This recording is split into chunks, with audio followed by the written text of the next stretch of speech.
Hello বন্ধুরা, কেমন আছেন সবাই? আজ হাজির হলাম বুরহানি রেসিপি নিয়ে।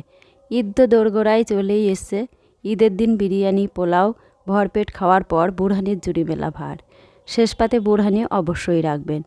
আজ আমি যেভাবে বুরহানি বানাচ্ছি, বিয়েবাড়ির বাবুর্চির হাতের বুরহানির মতো স্বাদ হবে। আর এটা বানিয়ে নিন ঈদের আগের দিন, তারপর নর্মাল ফ্রিজে রেখে দিলে 2-3 দিন ভালো থাকবে। বুরহানি বানানোর জন্য এখানে নিয়েছি কিছু ফ্রেশ ধনেপাতা আর পুদিনা পাতা। জল দিয়ে ভালো করে ধুয়ে নিতে হবে। এখন এগুলো মিক্সিতে ব্লেন্ড করে নেব। মিক্সিতে ধনেপাতা আর পুদিনা পাতা নিয়ে নিয়েছি। এর সঙ্গে 2 কাঁচা লঙ্কা আর 1 টেবিল চামচ পরিমাণ কালো সর্ষে নিয়ে নিলাম। কালো সর্ষের পরিবর্তে সাদা সর্ষে বা দুটো একসঙ্গেও মিশিয়ে নিতে পারেন, কোনো সমস্যা নেই। আমার কাছে কালো সর্ষেটাই ছিল। এখন সামান্য একটু জল দিয়ে ব্লেন্ড করে নিলাম। এখন এর সাথে একটু বরফ জল মিশিয়ে নেব। বুরহানিটা একটু ঠান্ডা ঠান্ডা খেতেই বেশি ভালো লাগে। এখন এর সাথে কিছু মশলা অ্যাড করে নিচ্ছি। দিয়ে দিচ্ছি 1 চা চামচ লবণ, 1 চা চামচ জিরে গুঁড়ো, 1 চা চামচ গোলমরিচ গুঁড়ো দিয়ে সব কিছু ভালো করে মিশিয়ে নেব।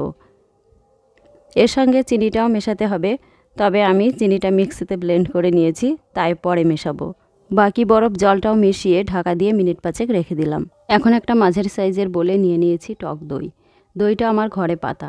পারফেক্ট বুরহানি বানানোর জন্য কিন্তু এই টক দইটা ভালো হওয়ার খুবই প্রয়োজন। এখানে 500 গ্রাম এর একটু বেশি দই আছে। এর সাথে অ্যাড করে নিলাম 4 টেবিল চামচ গুঁড়ো চিনি আর 1 টেবিল চামচ বিট নুন। এখন চিনি আর লবণটা দইয়ের সাথে খুব ভালো করে মিশিয়ে নিতে হবে।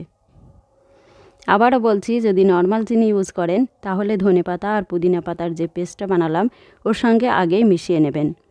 চিনিটা ভালোভাবে মিশে যাবে, আর চিনিটা আপনাদের পছন্দ মতো বাড়িয়ে বা কমিয়ে নিতে পারেন। নুন চিনি মিশে গেছে, এখন পাতিলেবুর রস দিয়ে দেব। লেবুর রসটাও একটু ছাঁকনা দিয়ে ছেঁকে দিচ্ছি, যাতে করে পাতিলেবুর বীজটা মুখে না পড়ে। 1 টেবিল চামচ মতো লেবুর রস ইউজ করলাম। এখন যে পেস্টটা বানিয়ে বরফ জল দিয়ে আর মশলা দিয়ে মিশিয়ে রেখেছি ওটা দিয়ে দিচ্ছি।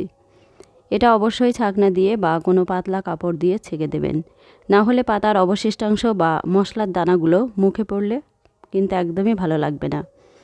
আর খুব বেশি চেপে চেপেও ছেঁকে নেব না, জাস্ট জলটা নেব। জলের সাথে সব মশলার ফ্লেভার মিশে গেছে। এখন সব কিছু খুব ভালো করে একটা হ্যান্ড হুইস্ক দিয়ে মিশিয়ে নিচ্ছি। এটা কিন্তু ব্লেন্ডারে ব্লেন্ড করা যাবে না, তাহলে এর ঘনত্বটা খুবই পাতলা হয়ে যাবে। সব সময় চেষ্টা করবেন হাত দিয়ে মিশিয়ে নেওয়ার। এখন দেখে নেব ঘনত্বটা কেমন হয়েছে, আর এই সময় নুন মিষ্টিটা একটু চেক করে নিতে পারেন। টক দইয়ের কোয়ালিটির উপর কিন্তু জলের পরিমাপটা ডিপেন্ড করছে। পাতলা দই হলে যেমন বেশি জল মেশানো যাবে না, আবার ঘন দই হলে একটু জল মেশাতেই হবে।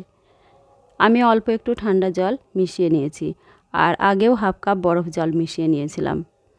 আপনারা চাইলে আরও একটু জল অ্যাড করতে পারেন, তবে আজ আমি একটু ঘন বুরহানি সার্ভ করছি। সার্ভ করার সময় একটু পুদিনা পাতা দিয়ে সাজিয়ে দেব। বাড়িতে একবার হলেও বানিয়ে দেখুন, খেতে খুবই ভালো লাগে।